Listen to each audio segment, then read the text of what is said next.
നമസ്കാരം. ന്യൂസ് അപ്ഡേറ്റ്സിലേക്ക് സ്വാഗതം. പ്രധാന വാർത്തകൾ നോക്കാം. പാലക്കാട് കള്ളപ്പണ പരിശോധനാ വിവാദം ചർച്ചയാക്കി മുന്നണികൾ. നുണപരിശോധനയ്ക്ക് തയ്യാറുണ്ടോ എന്ന് വെല്ലുവിളിച്ച് CPM. തെരഞ്ഞെടുപ്പ് കമ്മീഷന് പരാതി നൽകി കോൺഗ്രസ്. ജില്ലാ കളക്ടറോട് റിപ്പോർട്ട് തേടി തെരഞ്ഞെടുപ്പ് കമ്മീഷൻ.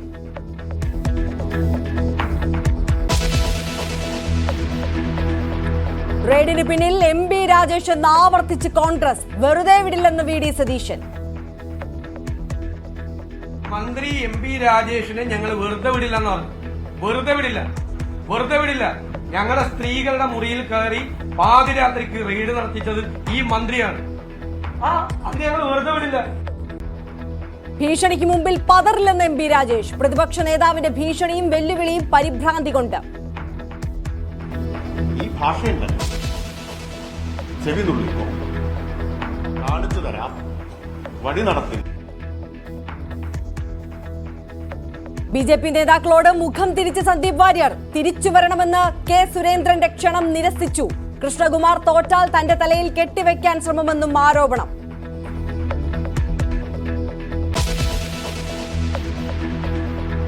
കൊല്ലം കളക്ടറേറ്റ് സ്ഫോടന കേസിൽ 3 പ്രതികൾക്കും ജീവപര്യന്തം. ശിക്ഷ വിധിച്ചത് കൊല്ലം പ്രിൻസിപ്പൽ സെഷൻസ് കോടതി. പ്രതികൾ തമിഴ്നാട് മധുര സ്വദേശികൾ.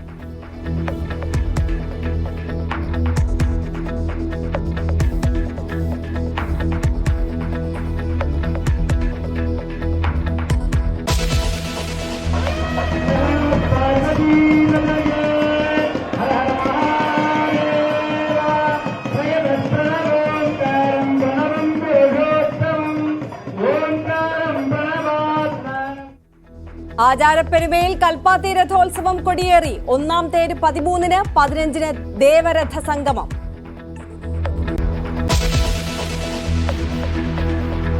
മുനമ്പത്തിന് കൂടുതൽ പിന്തുണ. പാലക്കാട് രൂപത അധ്യക്ഷനും മുനമ്പത്തേക്ക്. ഉപതെരഞ്ഞെടുപ്പ് അടുത്തിരിക്കെ സന്ദർശനം നിർണായകം. സമരം 26-ാം ദിവസത്തിലേക്ക്.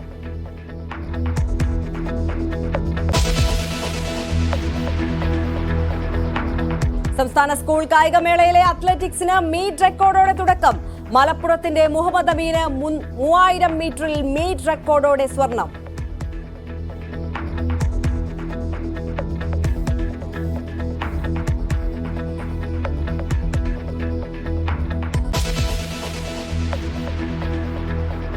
ചൂരൽമലയിലെ ഉരുൾപൊട്ടൽ ദുരന്ത ബാധിതർക്ക് കൈമാറിയ ഭക്ഷ്യക്കിറ്റ് പുഴുവരിച്ച നിലയിൽ. മേപ്പാടി ഗ്രാമപഞ്ചായത്ത് കാര്യാലയം ഉപരോധിച്ച് ഇടത് യുവജന സംഘടന.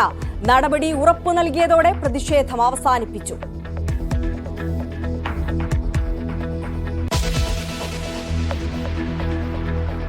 വിശദമായി നോക്കാം. ഉപതെരഞ്ഞെടുപ്പ് ചൂടിൽ കേരളം.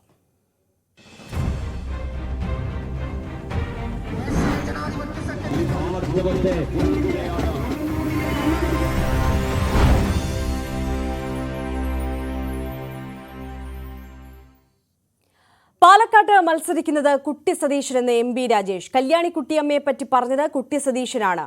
അതിവിടെ പറയാൻ കഴിയില്ല. UDF നേതാക്കൾ ഉദ്ധരിക്കുന്ന വാക്കുകൾ ഇവിടെ പറയാൻ കഴിയാത്തവയാണെന്നും MP രാജേഷ് വിമർശിച്ചു. കോൺഗ്രസിനെ സഹായിക്കുന്ന മാധ്യമങ്ങൾക്കും കുറച്ച് ബുദ്ധിമുട്ടാണ്. കാരണം ഇതോടുകൂടി കഥ പൊളിഞ്ഞല്ലോ. VD സതീശന്റെ ഭീഷണി വിലപ്പോകില്ലെന്ന് MP രാജേഷ്. അരോചകമായ ധാർഷ്ട്യത്തിന്റെ ഭാഷയാണ് സതീശന്റേത്. അതൊന്നും കേട്ട് പതറുന്ന ആളല്ല താനെന്നും MP രാജേഷ് പറഞ്ഞു. ഇപ്പോൾ MP രാജേഷ് മാധ്യമങ്ങളെ കാണുന്നത് തുടരുകയാണ്. തത്സമയത്തിലേക്ക്. സാധാരണ റൂമിൽ CCTV ഉണ്ടാവില്ലല്ലോ, ക്യാമറ ഉണ്ടാവില്ലല്ലോ. 48 സെക്കൻഡാണ് ആ പെട്ടി ആ റൂമിലുണ്ടായിരുന്നു. ആ CCTV-യിലുണ്ട്. അതായത് 48 സെക്കൻഡ് കൊണ്ട് അതിന് സ്ലിപ്പ് അടിക്കാൻ പോലും സമയം കിട്ടില്ല. പിന്നെന്തിനാ അതിന്റെ ഉള്ളിൽ കൊണ്ടുപോയത്? അല്ല, പിന്നെന്തിനാ ഇതാ മറ്റേ പെട്ടി ഇതാണ് എന്ന് കാണിക്കാൻ വേണ്ടിയിട്ടാണോ? എന്തിനാ കൊണ്ടുപോയത്? എന്നോടല്ല ചോദിക്കേണ്ടത്, കൊണ്ടുപോയ ആൾക്കാരോടാണ് ചോദിക്കേണ്ടത്. ബോർഡ് റൂമിലേക്ക് വസ്ത്രം അടങ്ങിയ പെട്ടിയാണെങ്കിൽ എന്തിനു കൊണ്ടുപോയി? അതോ അപ്പൊ ഒരു കാര്യം വ്യക്തമായില്ലേ, ഇതാ സാധനം സുരക്ഷിതമാണ് എന്ന് കാണിച്ചു കൊടുത്തു, കൊണ്ടുപോയി. മനസ്സിലായില്ലേ? അപ്പൊ പ്രധാനപ്പെട്ട ഒരു പോയിന്റാണ് അദ്ദേഹം പറഞ്ഞത്. തിരിഞ്ഞു പോയെന്നേ ഉള്ളൂ.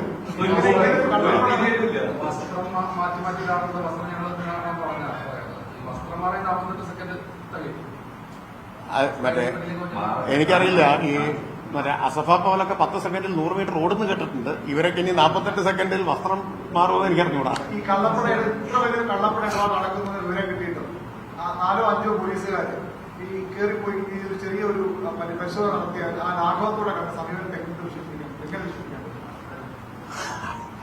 ഞാനിപ്പോ അതിനെപ്പറ്റി ഒന്നും പറയുന്നില്ല.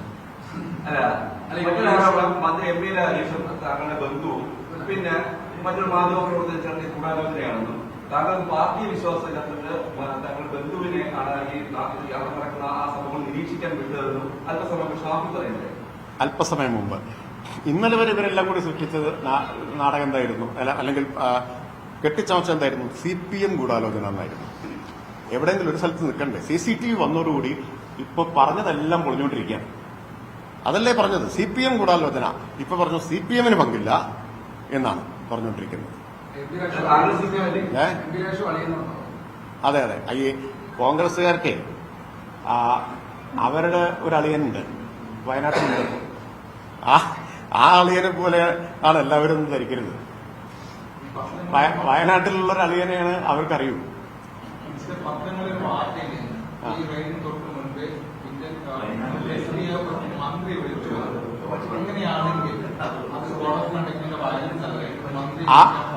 ആ കാര്യങ്ങളൊക്കെ നമുക്കതിന് ശേഷം പറയാം. എന്റെ സമയം ആയിട്ടില്ല. ഈ വയനാട്ടിലെ ഇന്ദിരാഗാന്ധിയുടെയും രാഹുൽ ഗാന്ധിയുടെയും ചിത്രം പച്ചക്കിട്ട് അല്ല, മറ്റേ തടയാൻ പാടില്ല എന്നല്ലേ സതീശന്റെ കൽപ്പന? തടയാൻ പാടില്ല. അവര് കള്ളപ്പണം കൊണ്ടുവരും, തടയാൻ പാടില്ല. മറ്റേ ചിത്രമുള്ള ബഷക്കിറ്റ് കൊടുക്കും, തടയാൻ പാടില്ല. ആറ്റിങ്ങൽ ഉപതെരഞ്ഞെടുപ്പിൽ ആറ്റിങ്ങൽ തെരഞ്ഞെടുപ്പിൽ ഉണ്ടായില്ലേ? ഇത് ആദ്യമായിട്ടാണോ ഇവരിതൊക്കെ ചെയ്യുന്നത്? ഇവരെന്താ പുണ്യവാളന്മാരാണോ? ആണോ? എത്ര അനുഭവങ്ങൾ ഇതിനു മുമ്പുണ്ടായിട്ടുണ്ട്. അപ്പോ അതാ ഞാൻ പറഞ്ഞത്. ഇപ്പൊ ബഷക്കിറ്റ് വന്നു, ഇനി പലതും വരും. ഫലം മാത്രമല്ല, ദ്രാവകവും വരാനിടയുണ്ട്. അത് തടയാനുള്ള എല്ലാ നടപടിയും സ്വീകരിക്കും. ഭീഷണി കൊണ്ടൊന്നും ആ നടപടികളെ ചെറുക്കാൻ പറ്റില്ല. ഞങ്ങളുടെ പ്രവർത്തകർ ജാഗ്രതയോടുകൂടി തന്നെ ഇരിക്കും. ഞാൻ പറഞ്ഞത് അതിനുള്ള കൃത്യമായിട്ടുള്ള മറുപടി പറയാൻ ഇപ്പൊ സമയമായിട്ടില്ല.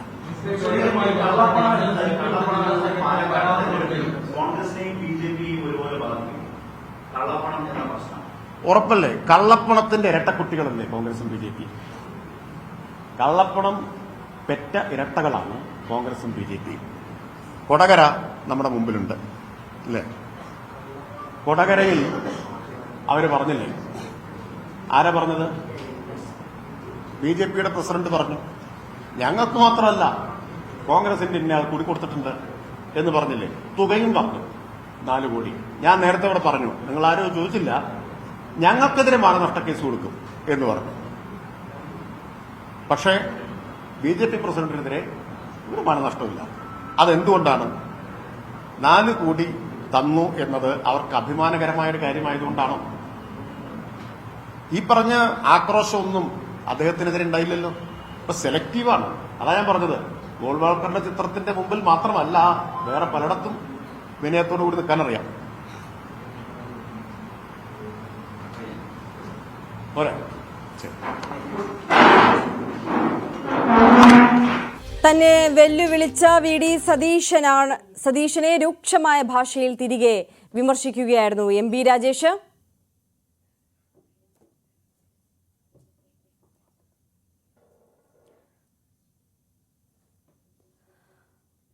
പരസ്പരം വെല്ലുവിളികളുമായും ഭീഷണിപ്പെടുത്തലുകളുമായും ആക്രോശവുമായുമൊക്കെ പരസ്പരം നേതാക്കൾ കൊമ്പുകോർക്കുന്ന കാഴ്ചയാണ് ഇന്ന് നമ്മൾ കണ്ടത്. പാതിരാ പരിശോധനയ്ക്ക് തിരക്കഥ ഒരുക്കിയ മന്ത്രി MP രാജേഷിനെ വഴിയിലിറങ്ങാൻ അനുവദിക്കില്ലെന്ന പ്രതിപക്ഷ നേതാവിന്റെ പ്രസ്താവനയും തെരഞ്ഞെടുപ്പ് രംഗത്ത് ചൂട് പിടിച്ചിരിക്കുകയാണ്. സതീശന് മറുപടിയുമായി CPM കേന്ദ്ര കമ്മിറ്റി അംഗം AK ബാലനും ജില്ലാ സെക്രട്ടറി EN സുരേഷ് ബാബുവും ഇന്ന് രംഗത്തെത്തിയിരുന്നു. പറവൂരിൽ പറയുന്നിടത്ത് കൊണ്ടു നിർത്താമെന്നും MP രാജേഷിന്റെ രോമത്തിൽ തൊടാൻ പ്രതിപക്ഷ നേതാവിന് കഴിയില്ലെന്നും AK ബാലൻ പ്രതികരിച്ചു. CPM വിചാരിച്ചാൽ സതീശൻ ഔദ്യോഗിക വാഹനത്തിൽ ജില്ലയിൽ പ്രവേശിക്കില്ലെന്നായിരുന്നു CPM ജില്ലാ സെക്രട്ടറിയുടെ പ്രതികരണം. എന്നാൽ മുഖ്യമന്ത്രി വിചാരിച്ചാലും തന്നെ തടയാൻ കഴിയില്ല എന്നായിരുന്നു VD സതീശന്റെ തിരിച്ചടി. ഞങ്ങളുടെ വനിതാ നേതാക്കന്മാരുടെ മുറിയിൽ പോലീസിനെ വിട്ട് അവരെ അപമാനിച്ചതിന് രാത്രി 12 മണിക്ക് അപമാനിച്ചതിന്റെ ഇലക്ഷൻ കഴിഞ്ഞു കഴിഞ്ഞാൽ ഈ മന്ത്രി റോട്ടിലിറങ്ങണേ ഞങ്ങളൊന്ന് കാണിച്ചു തരാം.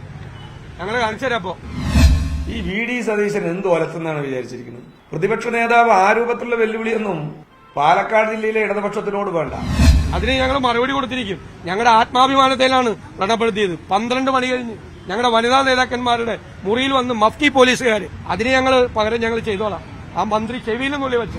പക്ഷെ പാലക്കാടിലെ ഇടതുപക്ഷ പ്രസ്ഥാനത്തെ സതീശന് മനസ്സിലായിട്ടില്ല. ഒരു കാര്യം വളരെ ഉത്തരവാദിത്തോടുകൂടി പറയാം, സതീശൻ വെല്ലുവിളിക്കൊന്നും വേണ്ട. സതീശൻ ഔദ്യോഗിക കാറിൽ ഇലക്ഷൻ കഴിഞ്ഞാൽ പാലക്കാട് ജില്ലയിൽ പ്രവേശിക്കില്ല എന്ന് തീരുമാനിച്ചാൽ സതീശൻ പ്രവേശിക്കില്ല എന്നതാണ് അതിന്റെ അർത്ഥം. പാലക്കാട് എന്നെ കേട്ടാതിരിക്കാൻ ഇയാളെ പിണറായി വിജയൻ വിചാരിച്ചാൽ നടക്കൂല. പിന്നെയാണ് ഈ ഒലപ്പാമ്പ് വിചാരിച്ചു. പാലക്കാട് ഞാൻ കയറണം വേണ്ടത് പാർട്ടി തീരുമാനിക്കുന്നു. അത് ഞാൻ ജീവനാണ്, SP ആണ്, പോലീസാണ്. ഇലക്ഷൻ കഴിഞ്ഞ് അങ്ങനെ ഒലത്തിക്കാളിയും എന്നൊക്കെ പറയുന്നുണ്ടല്ലോ, അതൊന്നും പാലക്കാടിലെ ഇടതുപക്ഷത്തിനോട് വേണ്ട എന്ന് സതീശൻ മനസ്സിലാക്കുന്നത് നല്ലതായിരിക്കും. പിണറായി വിജയൻ വിചാരിച്ചാൽ നടക്കൂല എന്നെ പാലക്കാട് കേട്ടായിരിക്കാൻ. 100 ജന്മം ജനിക്കണം, പിന്നെ ഈ ഒലപ്പാമ്പ് ഈ പാർട്ടിയില്ലാതെ കരുതി. അദ്ദേഹം പറയുന്ന സ്ഥലത്ത് മന്ത്രി ചെല്ലാം. ഔദ്യോഗിക വാഹനം വേണ്ട, പോലീസ് ഉണ്ടാവില്ല, ഒറ്റക്ക് പോവാ, രോമം തൊടാൻ പറ്റില്ല. ഈ ഭീഷണിയൊക്കെ അവിടെ വെച്ചാൽ മതി. അത് ഈ സുധാകരൻ ഇടക്കിടക്ക് ഭീഷണി ഉയർത്തുന്നുണ്ടല്ലോ.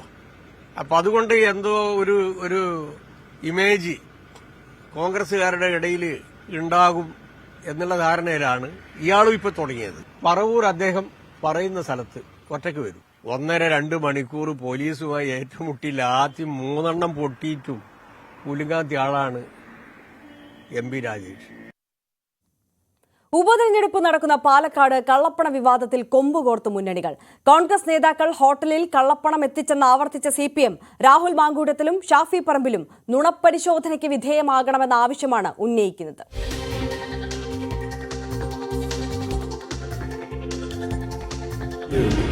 അപ്പൊ അതിന്റെ അർത്ഥം തന്നെ അവർക്ക് മറക്കാനുണ്ടായിരുന്നു തന്നെയാണ്. അത് ഒരു തരത്തിലും പുറത്ത് കൊണ്ടുവരാൻ പാടില്ല എന്നുള്ള ഉറച്ച ധാരണയിൽ തന്നെയാണ് അവരൊന്ന് പ്രകോപനപരമായ നിലപാട് സ്വീകരിച്ചത്. അതിനുശേഷം പിന്നെയും പോലീസ് മൈനിയും കൊണ്ട് പോയല്ലോ. ആദ്യം അവർ പറഞ്ഞു ഈ യൂണിഫോം ധരിച്ചെത്തിയവരാണ്, പിന്നീട് അവർ പറഞ്ഞു യൂണിഫോം ധരിക്കാതെത്തിയവരാണ് പരിശോധന നടത്തിയത്. എന്താ അറിയില്ല, ഞാൻ നിങ്ങൾക്കല്ലേ അറിയാം. ഞാൻ കൊടകരയിൽ കള്ളപ്പണത്തിന്റെ കാര്യത്തിൽ കേരള പോലീസ് പരിഗണനയിൽ അല്ല പറയുന്നതെന്ന് പറഞ്ഞാൽ അതിന്റെ അർത്ഥം പറഞ്ഞില്ലെങ്കിൽ ശരിയാവും. പാലക്കാട് കള്ളപ്പണത്തിന്റെ കാര്യത്തിൽ പോലീസ് വളരെ സജീവമായി ഇടപെടുന്നുണ്ട്. ഒരു 2 കാര്യത്തിൽ ഒരു നിലപാട് പോലീസിനുള്ളതാണ്. പോലീസിന് പോലീസിൻ്റെ നിലപാടുണ്ട്. അത് സ്വാഭാവികമായിട്ടും ഒരു അവിടെ ഇങ്ങനെയാണ് ഇവിടെ ഇങ്ങനെയാണെന്ന് പറഞ്ഞുകൊണ്ട് കഴിയില്ല. പോലീസ് എടുക്കുന്ന നിലപാടുണ്ട്. ആ പോലീസ് എടുക്കുന്ന നിലപാട് ഞാനിപ്പം അതിൻ്റെ മേലെ ഒരു നിലപാട് ഞാൻ പറയാൻ ഉദ്ദേശിക്കുന്നില്ല. കാരണം അത് പോലീസ് ഫലപ്രദമായിട്ട് കൈകാര്യം ചെയ്യണം എന്നുള്ളതാണ് ഇപ്പം ഞങ്ങൾ മുന്നോട്ടേക്ക് കൊടുക്കുന്നത്. കോൺഗ്രസിന് മാത്രമാണ് പരാതി കൊടുക്കുന്നത്, BJP കള്ളപ്പണം കൊടുക്കുന്നതിന് പരാതി അല്ല, ഞങ്ങളുടെ മുമ്പിൽ അത് വന്നാൽ ഉടനെ കൊടുക്കും, ഏത് നിമിഷവും കൊടുക്കും. ഞങ്ങളുടെ പരാതി ഇപ്പം നിലവിലുണ്ട്. ഏതാ, കോൺഗ്രസും അതുപോലെ തന്നെ BJPയും കള്ളപ്പണം ഒഴിക്കിയ പാരമ്പര്യമുള്ളവരാണ്. ഇപ്പോഴും ആ പണം ഒഴുക്കുന്നുണ്ടെന്ന് തന്നെയാണ് ഞങ്ങളുടെ അഭിപ്രായം. BJPക്കെതിരായിട്ട് പ്രതി പരാതി കൊടുക്കാൻ പറ്റും. കണ്ടാൽ അപ്പോൾ പരാതി കൊടുക്കും. ഞങ്ങളുടെ മുമ്പിൽ എന്തെങ്കിലും ഒരു വസ്തുത കിട്ടിയാൽ അപ്പോൾ പരാതി കൊടുക്കും. അത് കോൺഗ്രസ് ആണോ BJP ആണോ പറഞ്ഞാൽ രണ്ടും ഒരു നാണയത്തിന്റെ 2 വശം തന്നെയാണ്. ഇപ്പല്ലേ പരാതി കൊടുക്കും. വിവരം കൊടുക്കില്ല. നമ്മൾ പരാതി ഇപ്പല്ലേ കൊടുക്കും. നമ്മൾ ഈ ഇതുപോലെയുള്ള ഇത് വന്നാൽ അത് അപ്പോൾ പരാതി കൊടുക്കും. അത് BJP ആരും കൊടുക്കും, കോൺഗ്രസ് ആരും കൊടുക്കും. കോൺഗ്രസും BJPയുമാണ് ഡീൽ ചെയ്തിട്ട് അത് മാറ്റി തീർക്കാൻ വേണ്ടിയിട്ട് നിങ്ങൾ. എന്നാൽ നുണപ്പരിശോധന നടത്തേണ്ടത് മുഖ്യമന്ത്രി പിണറായി വിജയനെയാണെന്ന് പ്രതിപക്ഷ നേതാവ് VD സതീശൻ തിരിച്ചടിച്ചു. CPM BJP ഡീലിന്റെ ഒടുവിലത്തെ ഉദാഹരണമായ വിഷയം കോൺഗ്രസ് ഉയർത്തിക്കാട്ടുമ്പോൾ LDF UDF ഒത്തുതീർപ്പ് ഫോർമുലയുടെ ഭാഗമായാണ് കള്ളപ്പണ ഇടപാടുകാരെ സംരക്ഷിച്ചതെന്നാണ് BJPയുടെ പ്രചാരണം. നുണപരിശോധന നടത്തേണ്ടത് ക്ലിഫ് ഹൗസിൽ പോയിട്ട് പിണറായി വിജയന്റെ കേരളത്തിൽ നടത്തിയിരുന്ന മുഴുവൻ അഴിമതി കഥകളും പുറത്തുവരും. ഗോവിന്ദൻ പോയിട്ട് അത് ആദ്യം ചെയ്യണം. എല്ലാവർക്കും വ്യക്തമായില്ല. ഇപ്പോൾ CPMൽ തന്നെ കൺഫ്യൂഷനായി. MP ഗോവിന്ദനും പാർട്ടി ജില്ലാ സെക്രട്ടറിയും പറയുന്നത് ഇത് കള്ളപ്പണം കൊണ്ടുവന്നാണെന്നാണ്. LDFന്റെ സ്ഥാനാർത്ഥി പറയുന്നത് ഇത് ഷാഫി പറമ്പിൽ പോലീസിനെ വിളിച്ച് പറ്റിച്ചാണ്. ഏതാ ശരി? ഒന്നാമത്തെ ഈ തിരക്കഥ ഉണ്ടാക്കി ഇതുപോലത്തെ നാടകം നടപ്പാക്കുമ്പോൾ എല്ലാവരും ഒരേപോലെ നുണ പറയാൻ പഠിക്കണം. അല്ലെങ്കിൽ പല രീതിയിലായി പോകും. ആളുകളുടെ മുമ്പിൽ പരിഹാസ്യരായിട്ട് നിൽക്കുകയാണ് കേരളത്തിലെ CPM. പരിഹാസ്യരായി ആരെ രക്ഷിക്കാൻ വേണ്ടി നടത്തിയ ശ്രമമാണ്. പിണറായി വിജയന്റെ ഐശ്വര്യം VD സതീശനാണ്. CPM-മാരെല്ലാം വീട്ടിൽ എഴുതി വെക്കണം ഈ വീടിന്റെ ഐശ്വര്യം. LDF UDF ഡീല് തന്നെയാണ് പാലക്കാട്ടെ കള്ളപ്പണ ഇടപാടിൽ നടന്നിരിക്കുന്നത്. കോൺഗ്രസ് പറയുന്നത് പോലെ ഇവിടെ കള്ളപ്പണമൊന്നും നടന്നിട്ടില്ല എന്ന് മാധ്യമങ്ങൾ പ്രചരിപ്പിക്കുന്നത് ശരിയല്ല. കള്ളപ്പണ ഇടപാട് നടന്നിട്ടുണ്ട്. പക്ഷെ പണം പിടിക്കാൻ പോലീസിന് കഴിഞ്ഞില്ല. പോലീസിൽ ഇക്കാര്യത്തിൽ കൃത്യമായ രാഷ്ട്രീയ ഇടപെടൽ നടന്നിട്ടുണ്ട്. നുണപരിശോധന വേണമെന്ന CPM നേതാക്കളുടെ പ്രസ്താവനയ്ക്ക് മറുപടിയുമായി ഷാഫി പറമ്പിൽ രംഗത്ത് വന്നു. CPM-കാരുടെ കാര്യത്തിൽ പരിശോധന വേണ്ടെന്നും പറയുന്നതെല്ലാം കള്ളമാണെന്ന് ജനത്തിന് അറിയാമെന്നും ഷാഫി തിരിച്ചടിച്ചു. റെയ്ഡ് നാടകം പൊളിഞ്ഞ് പാളീസായി. അതിന്റെ ജാള്യത മറയ്ക്കാനാണ് കള്ളപ്രചാരണമെന്നും പാലക്കാട് CPM BJP പരസ്യ ബാന്ധവമെന്നും ഷാഫി പറമ്പിൽ ആരോപിച്ചു. അത്രയും കള്ളങ്ങൾ ഒരു മാല പോലെ പറഞ്ഞിട്ട് അതൊരു മാലപ്പടക്കം പോലെ പൊളിഞ്ഞിട്ട് ഇപ്പൊ എന്റെ നുണ പരിശോധന നടത്തണം എന്നുള്ളതാണ് ഇപ്പൊ പുതിയ വാദം. അവർക്ക് തന്നെ മനസ്സിലായിട്ടുണ്ട് ഒരു പരിശോധനയും നടത്താതെ തന്നെ അവർ പറയുന്നത് നുണയാണെന്ന് ഈ നാട്ടിലെ ജനങ്ങൾക്കെല്ലാം ബോധ്യപ്പെട്ടു എന്നുള്ളത് കൊണ്ടാണ് ഇപ്പൊ ഞങ്ങളുടെ കാര്യത്തിൽ പരിശോധനയെങ്കിലും വേണമെന്ന് അവർ പറയുന്നത്. അവരുടെ കാര്യത്തിൽ അതുപോലും വേണമെന്ന് ജനങ്ങൾക്ക് തോന്നുന്നില്ല. കാരണം അതുപോലെ ആ പറയുന്നത് അവാസ്തവമായിട്ടുള്ള കാര്യങ്ങളാണ്, പച്ചക്കള്ളമാണ് എന്നുള്ളത് നിരന്തരം പുറത്തു വന്നുകൊണ്ടിരിക്കുക. അതേസമയം കള്ളപ്പണ വിവാദത്തിൽ ഇടപെട്ട തെരഞ്ഞെടുപ്പ് കമ്മീഷൻ പാലക്കാട് ജില്ലാ കളക്ടറോട് റിപ്പോർട്ട് തേടി. പോലീസിനെ രാഷ്ട്രീയമായി ദുരുപയോഗം ചെയ്യുന്നുവെന്ന് ആരോപിച്ച് പ്രതിപക്ഷ നേതാവ് കേന്ദ്ര തെരഞ്ഞെടുപ്പ് കമ്മീഷന് പരാതി നൽകി. വിവാദത്തിൽ കൂടുതൽ ദൃശ്യങ്ങൾ ശേഖരിക്കുകയാണ് പോലീസ്. രാഹുൽ മാങ്കൂട്ടത്തിൽ എത്തിയ കോഴിക്കോട്ടെ ഹോട്ടലിലെ ദൃശ്യങ്ങളും പോലീസ് ശേഖരിക്കും. KPM ഹോട്ടലിലെ മാത്രം ദൃശ്യങ്ങളുടെ അടിസ്ഥാനത്തിൽ കേസെടുക്കാനാകില്ലെന്ന നിലപാടിലാണ് പോലീസ് ഉള്ളത്.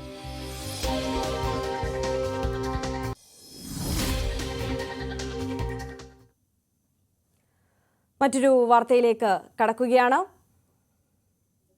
മടങ്ങി വരണമെന്ന BJP നേതൃത്വത്തിന്റെ ആവശ്യം തള്ളി സന്ദീപ് വാര്യർ. അഭിമാനം പണയം വെച്ച് തിരികെ പോകാൻ കഴിയില്ല. മുറിവുകൾക്ക് മേൽ വീണ്ടും വേദന നൽകുന്ന സമീപനമാണ് BJP നേതൃത്വം സ്വീകരിക്കുന്നത്. പാലക്കാട് NDA സ്ഥാനാർത്ഥി തോറ്റാൽ ഉത്തരവാദിത്തം തന്റെ തലയിൽ കെട്ടിവെക്കാനാണ് ഗൂഢശ്രമം. കാര്യങ്ങൾ മനസ്സിലാക്കേണ്ടത് K. സുരേന്ദ്രനാണെന്നും സന്ദീപ് വാര്യർ പറഞ്ഞു. എന്റെ ആത്മാഭിമാനത്തിനുമേൽ വ്രണിത ഹൃദയനായിട്ടുള്ള എനിക്കുമേൽ എന്നെ വീണ്ടും വേദനിപ്പിക്കുകയാണ്. എന്റെ മുറിവുകൾക്ക് മേൽ വീണ്ടും മുളകരച്ച് തേക്കുന്ന സമീപനം സ്വീകരിക്കുകയാണ്. ആത്മാഭിമാനമുള്ള ഒരാൾക്കും ഇത് സ്വീകരിക്കാൻ സാധ്യമല്ല. അതുകൊണ്ട് ഞാൻ ഏത് നിലപാടിലാണോ ആദ്യത്തെ ദിവസം നിന്നത്, ഒരു BJP പ്രവർത്തനായി നിലകൊള്ളാൻ, എന്റെ നാട്ടിൽ നിലകൊള്ളാൻ എന്തായാലും എനിക്ക് പ്രയാസമില്ല. അതുകൊണ്ട് എന്റെ ആദ്യത്തെ ദിവസം നിലപാട് തന്നെ ഉറച്ചു നിൽക്കുകയാണ്. മറ്റൊന്ന്, ഞാൻ സംശയിക്കുകയാണ്, ഞാൻ ന്യായമായും സംശയിക്കുകയാണ്, ഈ പ്രശ്നം പരിഹരിക്കാതിരിക്കാൻ വേണ്ടി ഈ പ്രശ്നം പരിഹരിക്കപ്പെടരുത് എന്ന ഒരു ഗൂഢോദ്ദേശമുണ്ടോ എന്ന് ഞാൻ സംശയിക്കുകയാണ്. കാരണം കൃഷ്ണകുമാർ തെരഞ്ഞെടുപ്പിൽ തോറ്റാൽ അതിന്റെ ഉത്തരവാദിത്വം എന്റെ തലയിൽ കെട്ടിവെക്കാനുള്ള ബോധപൂർവമായിട്ടുള്ള ഒരു ശ്രമം ഉണ്ടോ എന്ന് ഞാൻ സംശയിക്കാം. സന്ദീപ് വാര്യർ പ്രവർത്തനത്തിൽ സജീവമാകണമെന്നാണ് അഭ്യർത്ഥനയെന്ന് K. സുരേന്ദ്രൻ. സന്ദീപ് വാര്യരെ വിളിച്ചു വരുത്തി തെരഞ്ഞെടുപ്പ് ചുമതല നൽകിയിരുന്നു. സന്ദീപ് വാര്യരെ അവഗണിച്ചിട്ടില്ല. പരാതി ഉണ്ടെങ്കിൽ തെരഞ്ഞെടുപ്പിന് ശേഷം പരിശോധിക്കുമെന്നും K. സുരേന്ദ്രൻ പറഞ്ഞു. ഒരു BJP പ്രവർത്തകനും മാറി നിൽക്കുന്നതിനോട് യോജിക്കുന്ന ആളല്ല. സന്ദീപ് വാര്യർ കാര്യങ്ങൾ മനസ്സിലാക്കി തെരഞ്ഞെടുപ്പ് പ്രവർത്തനത്തിൽ സജീവമാവണം എന്ന് തന്നെയാണ് എന്റെ അഭ്യർത്ഥനയും എന്റെ താല്പര്യവും. അതായത് തെരഞ്ഞെടുപ്പിൽ പ്രവർത്തനത്തിൽ എല്ലാ കാര്യങ്ങളും മാറ്റിവെച്ച്, നമ്മളൊക്കെ എല്ലാ പ്രവർത്തനങ്ങളും എല്ലാ പരിപാടികളും മാറ്റിവെച്ച് ഇവിടെ പ്രവർത്തിക്കുകയാണ്. സന്ദീപ് വാര്യരും ആ വഴിക്ക് വരണം, തെരഞ്ഞെടുപ്പ് പ്രവർത്തനത്തിൽ സജീവമാവണം. പാർട്ടിയിൽ അദ്ദേഹം പ്രവർത്തിക്കുന്ന ഘടകത്തിലോ സഹപ്രവർത്തകരുമായി ബന്ധപ്പെട്ടോ എന്ത് വിഷയമുണ്ടെങ്കിലും തെരഞ്ഞെടുപ്പ് കഴിഞ്ഞതിന് ശേഷം എല്ലാം പരിശോധിക്കും. അതാണ് രീതി. തെരഞ്ഞെടുപ്പ് കാലത്തല്ല ഇത്തരം പ്രചാരണങ്ങൾ നടക്കേണ്ടത്. ഞാൻ ആവർത്തിച്ച് പറയാൻ, നിങ്ങൾ ഈ വിവാദം വീണ്ടും ഇങ്ങനെ ഉണ്ടാക്കുന്നതുകൊണ്ട് ഒരു വിവാദവുമില്ല. സന്ദീപ് വാര്യർ ഉൾപ്പെടെ ആർക്കും BJPയിൽ പ്രവർത്തിക്കുന്നതിന്, തെരഞ്ഞെടുപ്പ് രംഗത്ത് സജീവമാകുന്നതിന് ഒരു തടസ്സവുമില്ല. കൊല്ലം കളക്ടറേറ്റ് സ്ഫോടന കേസിൽ 3 പ്രതികൾക്കും ജീവപര്യന്തം. തമിഴ്നാട് മധുര സ്വദേശികളായ അബ്ബാസ് അലി, ഷംസൂൺ കരീം രാജ, ദാവൂദ് സുലൈമാൻ എന്നിവരെയാണ് കൊല്ലം പ്രിൻസിപ്പൽ സെഷൻസ് കോടതി ശിക്ഷിച്ചത്. 5-ാം തീയതി നടന്ന ഹിയറിംഗിൽ പ്രോസിക്യൂഷൻ ഉന്നയിച്ച വാദം കേട്ടുകൊണ്ട് പരമാവധി ശിക്ഷ പ്രതികൾക്ക് നൽകണമെന്നുള്ള വാദം അംഗീകരിച്ചുകൊണ്ട് ആണ് കോടതി ഇന്നത്തെ ശിക്ഷാവിധി പ്രഖ്യാപിച്ചിരിക്കുന്നത്. അതിലെ UAPA വകുപ്പുകൾക്ക് 16B, സെക്ഷൻ 18, സെക്ഷൻ 20 ഈ 3 വകുപ്പുകൾക്കും ലൈഫ് ഇംപ്രസൺമെന്റ് പ്രത്യേകമാണ് പറഞ്ഞിരിക്കുന്നത്. ലൈഫ് ഇംപ്രസൺമെന്റ് പറയും. പിന്നെ പ്രധാനപ്പെട്ട വകുപ്പായ 307 IPC 307 അതിലും 10 വർഷത്തെ ശിക്ഷ പ്രതികൾക്ക് പറഞ്ഞിട്ടുണ്ട്. തീർച്ചയായിട്ടും ഇന്ത്യയാകെ ശ്രദ്ധിക്കപ്പെടുന്ന ഈ ഒരു കേസിൽ UAPA സംബന്ധിച്ച് പരമാവധി ശിക്ഷ നൽകിയിട്ടുള്ള ഒരു കേസാണ്. നമുക്ക് 307 മാത്രമേ ഉള്ളൂ. മറ്റ് ആളപായം ഉണ്ടാകാത്തത് കൊണ്ടാണ് ഈ പരമാവധി ലൈഫ് ഇംപ്രസൺമെന്റ് നൽകിയിട്ടുള്ളത്. രണ്ടാം പ്രതിയുടെ ശിക്ഷയാണല്ലോ ആദ്യം പറഞ്ഞത്. രണ്ടാം പ്രതി കമ്മിറ്റ് ചെയ്തതുകൊണ്ടാണോ ജഡ്ജ്മെന്റിൽ കുറച്ചുകൂടെ ക്ലാരിറ്റി വരാൻ രണ്ടാം പ്രതിയുടെ ശിക്ഷയാണല്ലോ ആദ്യം പറഞ്ഞത്. ഈ ചെയ്തതുകൊണ്ടാണ് രണ്ടാം പ്രതിയാണ് നേരിട്ട് വന്ന് ഈ കുറ്റകൃത്യം ചെയ്തത്. 2016 ജൂൺ മാസം 15-ാം തീയതി ഈ സ്ഥലത്ത് വന്ന് ബോംബ് പ്ലാൻ ചെയ്തത് രണ്ടാം പ്രതിയാണ്. അതിനു മുമ്പ് കളക്ടറേറ്റിന്റെ ചിത്രങ്ങൾ എടുത്തത് രണ്ടാം പ്രതി. അതിനുശേഷം 12/9/2016 ഇവിടെ വന്ന് നെല്ലൂർ സ്ഫോടനത്തിന്റെ മെസ്സേജ് വായിച്ചിട്ടുണ്ട്. ഏറ്റവും പ്രൈം അക്യൂസ്ഡ് രണ്ടാം പ്രതിയാണ്.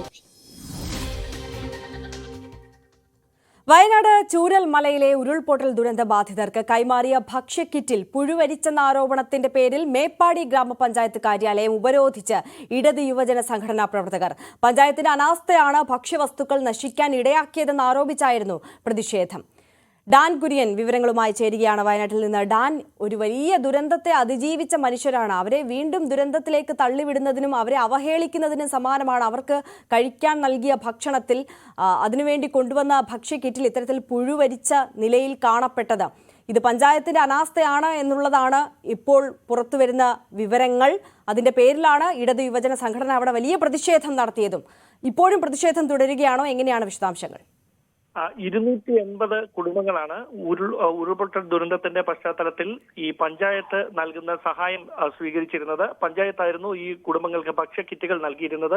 റവന്യൂ വകുപ്പും മറ്റ് സന്നദ്ധ സംഘടനകളും കൈമാറിയിരുന്ന ഭക്ഷ്യക്കിറ്റുകൾ കുടുംബങ്ങളിലേക്ക് എത്തിച്ചു നൽകുന്ന ഒരു പതിവായിരുന്നു നിലനിന്നിരുന്നത്. അതിനിടെ കുന്നുംപറ്റ എന്ന സ്ഥലത്ത് കഴിഞ്ഞ ദിവസം 5 കുടുംബങ്ങൾക്ക് കൈമാറിയ കിറ്റിൽ പുഴു ഉണ്ടായിരുന്നു. അത് പുഴുവരിച്ച നിലയിലായിരുന്നു എന്ന തരത്തിലുള്ള ദൃശ്യങ്ങളടക്കം പുറത്തുവരുന്ന സാഹചര്യമുണ്ടായി. ഈ പശ്ചാത്തലത്തിലായിരുന്നു ഇടത് യുവജന സംഘടനകളുടെ നേതൃത്വത്തിൽ രാവിലെ മേപ്പാടി പഞ്ചായത്ത് ഓഫീസ് ഉപരോധിച്ചുകൊണ്ട് വലിയ പ്രതിഷേധം നടന്നത്. മണിക്കൂറുകളോളം നീണ്ട പ്രതിഷേധമാണ് ഈ ഭാഗങ്ങളിലൊക്കെ നടന്നത്. തുടർന്ന് പഞ്ചായത്ത് അധികൃതർ നൽകിയ ഉറപ്പിൽ, അതായത് ഈ ഭക്ഷ്യക്കിറ്റുകൾ മാറ്റി പുതിയവ നൽകും, വീഴ്ച വരുത്തിയവർക്കെതിരെ നടപടിയെടുക്കുമെന്നൊക്കെയുള്ള ഉറപ്പിലായിരുന്നു പ്രതിഷേധം അവസാനിപ്പിക്കുന്ന പശ്ചാത്തലമുണ്ടായത്. പക്ഷേ മറ്റിടങ്ങളിലും സമാനമായ തരത്തിൽ ഈ പുഴു അരിച്ച അരിയും മറ്റ് ഭക്ഷ്യവസ്തുക്കളും നൽകിയിട്ടുണ്ട് എന്ന ആക്ഷേപം ഉയരുന്നുണ്ട്. അതിനെതിരെയാണ് ഇടത് യുവജന സംഘടനകളുടെ നേതൃത്വത്തിൽ പല മേഖലകളിൽ ഈ പ്രതിഷേധം ഉണ്ടായിക്കൊണ്ടിരിക്കുന്നത്. നമുക്ക് ലഭ്യമാകുന്ന വിവരം അനുസരിച്ച് SKMJ ഹയർ സെക്കൻഡറി സ്കൂളിലായിരുന്നു ഈ ഭക്ഷ്യക്കിറ്റുകൾ സൂക്ഷിച്ചിരുന്നത്. പക്ഷേ അവിടെ ഉപതെരഞ്ഞെടുപ്പുമായി ബന്ധപ്പെട്ട നടപടിക്രമങ്ങൾ പുരോഗമിക്കുന്നതിനാൽ വോട്ടെണ്ണലടക്കം ഈ സ്കൂളിൽ വെച്ചാണ് നടക്കുന്നത്. അതുകൊണ്ട് അവിടെ ശേഖരിച്ചിരുന്ന ഭക്ഷ്യവസ്തുക്കൾ അവിടെ നിന്ന് മാറ്റണമെന്ന നിർദ്ദേശം വന്നിരുന്നു. അങ്ങനെ മാറ്റിയപ്പോൾ ഈ കഴിഞ്ഞ ദിവസം കൈമാറിയ ഭക്ഷ്യക്കിറ്റുകൾ 1 മാസം മുമ്പ് കരുതി ശേഖരിച്ചു വെച്ചിരുന്നവയാണ്.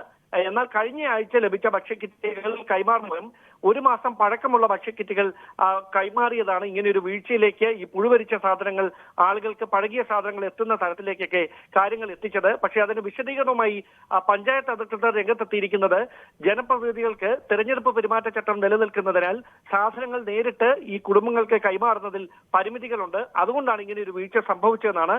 അതേസമയം ഗുരുതരമായ വീഴ്ചയാണ് മേപ്പാടി പഞ്ചായത്തിന് ഈ ഭക്ഷ്യക്കിറ്റുകൾ നൽകുന്നതുമായി ഉണ്ടായിരിക്കുന്നതെന്നും അതിന്റെ കാരണക്കാർക്കെതിരെ നടപടിയെടുക്കണമെന്നും ആവശ്യപ്പെട്ടുകൊണ്ടാണ് മറ്റ് ഇടത് യുവജന സംഘടനകളുടെ നേതൃത്വത്തിലുള്ള പ്രതിഷേധം ഉണ്ടായത്. എന്തായാലും ഈ പ്രതിഷേധം മറ്റിടങ്ങളിലേക്കും വ്യാപിക്കുന്ന ഒരു പശ്ചാത്തലമുണ്ട്. അതായത് 280 കുടുംബങ്ങൾക്ക് നൽകിയ ഭക്ഷ്യക്കിറ്റുകളിലും 5 കിറ്റുകളിലായിരുന്നു രാവിലെ പുഴു അരിച്ച നിലയിൽ ഉള്ളവ കണ്ടെത്തിയത്. മറ്റു കുടുംബങ്ങൾക്ക് ഏത് തരത്തിലാണ് ഈ സാധനങ്ങൾ ലഭിച്ചിരിക്കുന്നത്, അവയിൽ പഴകിയ വസ്തുക്കൾ ഉണ്ടോ എന്നടക്കമുള്ള കണ്ടെത്തുന്നതിന് വേണ്ടിയിട്ടുള്ള പരിശോധനകൾ എല്ലാവരും നടത്തുന്നുണ്ട്. അതുമായി ബന്ധപ്പെട്ട പ്രതിഷേധമാണ് ഇപ്പോൾ മേപ്പാടിയിൽ നിന്ന് ഉയർന്നുകൊണ്ടിരിക്കുന്നത്. ശരി, ഡാൻ കുര്യനാണ് വിശദാംശങ്ങൾ നൽകിയത്. മുനമ്പം ഭൂമി പ്രശ്നത്തിൽ സർക്കാർ നടത്തുന്ന ചർച്ച ഫലം കണ്ടില്ലെങ്കിൽ സമരം കൂടുതൽ മേഖലകളിലേക്ക് വ്യാപിപ്പിക്കും. രാഷ്ട്രീയ ചർച്ചകളല്ല, പ്രശ്നപരിഹാരമാണ് തങ്ങൾക്ക് ആവശ്യമെന്നും മുനമ്പം നിവാസികൾ പറയുന്നു. വഖഫ് ബോർഡ് നടപടികൾ മൂലം നഷ്ടപ്പെട്ട റവന്യൂ അവകാശങ്ങൾ പുനഃസ്ഥാപിക്കണമെന്നാവശ്യപ്പെട്ട് മുനമ്പം നിവാസികൾ നടത്തുന്ന സമരം 26-ാം ദിവസം പിന്നിടുകയാണ്. സമരത്തിന് പിന്തുണയുമായി പാലക്കാട് രൂപത അധ്യക്ഷൻ മാർ പീറ്റർ കൊച്ചുപുരയ്ക്കൽ തിങ്കളാഴ്ച മുനമ്പത്ത് എത്തും. മുനമ്പത്ത് നാൾക്കുനാൾ സമരം ശക്തമാവുകയാണ്. സമരക്കാർക്ക് പിന്തുണയുമായി നിരവധി പേരാണ് ഓരോ ദിവസവും ചെറായി വേളാങ്കണ്ണി പള്ളിക്ക് മുന്നിലെ സമരപന്തലിലേക്ക് എത്തുന്നത്. റവന്യൂ അവകാശങ്ങൾ പുനഃസ്ഥാപിക്കുക, മുനമ്പം ഭൂമിയിലുള്ള അവകാശവാദത്തിൽ നിന്ന് വഖഫ് ബോർഡ് നിയമപരമായി ഒഴിവാക്കുക തുടങ്ങിയ ആവശ്യങ്ങളിൽ ഒരു വിട്ടുവീഴ്ചയുമില്ലെന്ന് സമരസമിതി വ്യക്തമാക്കുന്നു. സർക്കാർ വിഷയത്തിൽ അടിയന്തരമായി ഇടപെടണമെന്ന് സ്ഥലം സന്ദർശിച്ച ഇസ്ലാമിക മതപണ്ഡിതൻ ഹുസൈൻ മടവൂർ അടക്കമുള്ളവർ ആവശ്യപ്പെട്ടു. നിയമപരമായി പരിഹരിക്കണം. സർക്കാർ വളരെ പെട്ടെന്ന് അത് പരിഹരിച്ചു കൊടുക്കണം. അതിപ്പോൾ പുറമേ നിന്ന് നമുക്ക് പരിഹരിക്കാവുന്നതല്ലല്ലോ. നമ്മുടെ കേരളത്തിലെ എല്ലാ രാഷ്ട്രീയ പ്രസ്ഥാനങ്ങളും, എല്ലാ മതപ്രസ്ഥാനങ്ങളും, എല്ലാ സാമുദായിക സംഘടനകളും, സാംസ്കാരിക രംഗത്തുള്ളവരും ഒക്കെ പറയുന്നത് ഈ ഭൂമിയിൽ നിന്ന് ആരെയും കുടിയിറക്കരുത് എന്നാണ്. അവരുടെ വീടുകളിൽ നിന്ന് ഇറക്കി വിടരുത് എന്നാണ്. ഈ മാസം 20-നാണ് സർക്കാർ മുനമ്പം വിഷയത്തിൽ ചർച്ച നടത്തുന്നത്. 610 കുടുംബങ്ങൾ താമസിക്കുന്ന മുനമ്പത്ത് വഖഫ് ബോർഡ് അവകാശവാദം ഉന്നയിച്ചതോടെയാണ് സമരവുമായി പ്രദേശവാസികൾ ഇറങ്ങിയത്. ന്യൂസ് 18 കൊച്ചി. ഇനി നോക്കാം സ്വർണം വെള്ളി നിരക്കുകൾ. കവിത ഗോൾഡ് ആൻഡ് ഡയമണ്ട്സ് ഇന്നത്തെ സ്വർണം വെള്ളി നിരക്കുകൾ നിങ്ങൾക്കായി സമർപ്പിക്കുന്നത് Kavitha gold and diamonds. Choose your special. സ്വർണം 22 ക്യാരറ്റ് ഗ്രാമിന് 7,770 രൂപ, പവന് 57,360 രൂപ. സ്വർണം 18 ക്യാരറ്റ് ഗ്രാമിന് 5,930 രൂപ, പവന് 47,440 രൂപ. വെള്ളി ഗ്രാമിന് 98 രൂപ, കിലോഗ്രാമിന് 98,000 രൂപ. കവിത ഗോൾഡ് ആൻഡ് ഡയമണ്ട്സ് ഇന്നത്തെ സ്വർണം വെള്ളി നിരക്കുകൾ നിങ്ങൾക്കായി സമർപ്പിക്കുന്നത് കവിത ഗോൾഡ് ആൻഡ് ഡയമണ്ട്സ്.